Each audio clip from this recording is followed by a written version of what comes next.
Hi, I'm Palisa Anderson. I am a first-generation farmer, a second-generation restaurateur, and here we are at Boonluck Farm on Arakwal country in the Bundjalung Nation of Australia.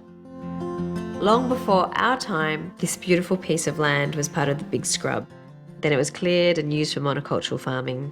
So when we became land stewards 9 years ago, we threw ourselves into regeneration and rewilding.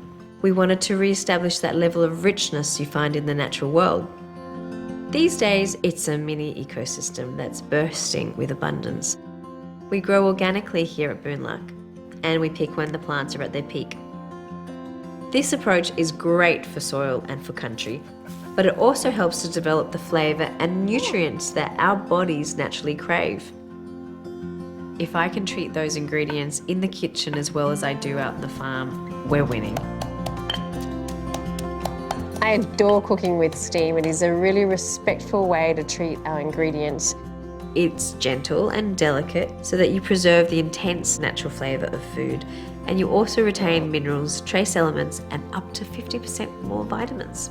I get to decide exactly what happens to my precious ingredients with full control. I want to cook for my family in the best possible way, and steaming is really wonderful for that. I know I'm taking care of them and the land.